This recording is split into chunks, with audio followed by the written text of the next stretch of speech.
This isn't just a tattoo. It's about a shadow chain of command inside the Los Angeles County Sheriff Department. When a clique decides who gets backup on a call, who gets overtime, who gets iced out, this is not a social club. It is power. And these receipts are very public. We understand the players, the scheme, the paper trail, and the documents that make the cost to the public undeniable. The LA County Sheriff Department is one of the largest law enforcement agencies in the United States. But on the ground, they aren't run like a unified army. It's run like patchwork small fiefdoms. In these stations, internal subgroups prioritize loyalty over the law, using secret rituals and warrior policing to turn neighborhoods into occupied territory. And this is the soil that these gangs grew in, and they've been thriving for almost 50 years. So let's look at the roster that we have. These groups have been identified in court filings and official investigations. The Bandidos in East LA. Their symbol is a skeleton with a bushy beard wearing a sombrero, a bandolier, and holding a pistol. Allegations in civil court claim that they are a shadow government of the station, dictating management decisions and controlling the schedule. Their history is ugly, marked by misogynistic culture where female deputies are allegedly pressured for favors, and in 2018, their violence spilled out into the open when members beat their own colleagues at a party at the Kennedy Hall. Next up is the Executioners in Compton. Their ink is a skull with a Nazi-style helmet surrounded by flames holding a rifle. Members have been accused of celebrating at bars after officer-involved shootings. But this isn't bravado. A 2016 fatal shooting, the county paid $7 million settlement, structured specifically to keep the names of the executioners out of the public eye. The Vikings in Linwood, they are an OG clique. A federal judge famously described them as neo-Nazi white supremacist gang. Their tattoo depicts a Viking's head, often accompanied by the numbers 998, the radio code for an officer-involved shooting. The most famous Viking, a former undersheriff, Paul Nikina, who went from the clique to the second highest command and then to federal prison for obstructing justice. Then there are the Jump Out Boys, an elite gang enforcement unit. Their tattoo is a red-eyed skull with a revolver. It was a scorecard. Members would allegedly add smoke to the gun barrel for every person they had killed. Their internal credo admitted that they were not afraid to get their hands dirty. Next up are the Rattlesnakes in Antelope Valley. In 2013, the Justice Department found that their skull and snake tattoos created an undeniable visual representation of the gulf between deputies and the black community that they served. And lastly, we have the 2000 and 3000 boys. Inside jails, custody deputies often earned Roman numerals by beating inmates and filing false reports to cover it up. Breaking bones was the initiation fee. So how does a system like this survive for half a century? It runs on a cycle. Phase 1.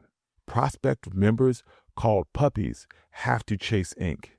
You don't get in by being a good detective. You get in with aggression, high stop counts, racial profiling, use of force. In some groups, violence is explicit currency. You have to hurt someone to get the invite. To cover up for that aggression, you have to master working backwards. First, you manufacture the probable cause later. Initiation rituals have included purchasing reports where a prospect writes a false report for a full member to prove their loyalty. Some members carry war bags. This is duffel bags with spare throwaway guns to plant on suspects if a shooting goes sideways. This systemically swells arrest records, giving the clique political cover as high performers. This is the end game. The cliques are the shot callers, seize control of the station. They don't need stripes on their sleeves. They decide who gets coveted transfers and who gets dead-end shifts. Fear enforces the code. If you speak up or you refuse to play along, you're a rat. Your backup vanishes on calls, you find dead animals in your locker, and the message is very clear. The clique outranks the sheriff. The sheriff department's leadership calls them social clubs, but they have a long paper trail that says otherwise. In 1992, the Colts report, ordered after the Rodney King beating, officially concluded that deputies' behavior was gang-like and brutal. Sheriff Sherman Block refused to accept it, claiming that there weren't any racist gangs. In 2012, a leaked Jump Out Boys pamphlet surfaced. This wasn't a party flyer. It is a manifesto. It stated members understand when the line needs to be crossed and crossed back. In 2013, the Justice Department investigated Antelope Valley, and they didn't mince words. They cited that the clique's tattoos were proof of unconstitutional discrimination against its black residents. In 2020, the department finally issued a policy that bans participation in subgroups that violate rights. When an agency bans something, that is an admittance to its existence. So, who pays for all of this? Civilians pay with their lives. Stations with active cliques consistently have the highest rates of police-involved shootings. Over 80% of the people shot by deputies in these areas were black or Latino. We have cases like Anthony Vargas. He was shot 13 times in the back by an alleged Banditos prospect. Or we have Donna Taylor, an unarmed woman shot by an executioner. The justice system also pays. Deputies' gang membership is Brady material, evidence that attacks their credibility. But because the department hides their name, that evidence never makes it to court. Francisco Carrillo spent 20 years in prison for a murder he didn't commit because a witness was coerced by a Viking gang member. You can't build justice on a secret. In the end, it is the American public who pays. For the last 30 years, the litigation related to deputy gangs has cost L.A. County over $100 million. In the Donna Taylor case alone, the county paid $7 million to settle. Why?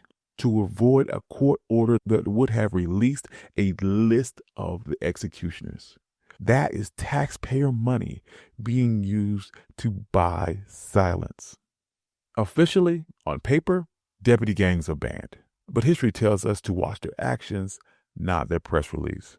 In 1992, Colts called them gangs. The culture bent, but it didn't break.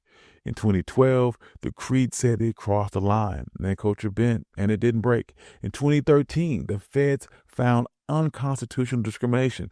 Once again, the culture bent, and it didn't break. And in 2019, the county paid millions to hide a gang roster. And once again, the culture bent, but it didn't break. Even today, after the ban, the banditos who assaulted their colleagues who were never prosecuted, they were actually promoted. So across 3 decades, each breach produced a receipt, recruit through aggression, work the paperwork backwards, and buy silence with settlements. That is the story inside the Los Angeles County Sheriff's Department. It's not just a tattoo. It is a shadow chain of command where shot callers override the law. And you don't need me to say any more. You just need to read the receipts. The Colts report, the DOJ's findings, the Jump Out Boys pamphlet, the multi-million-dollar payouts, the facts, the files are already public and they read straight to the station door. Thank you. This has been American Underbelly. I'm your host, Country Boy.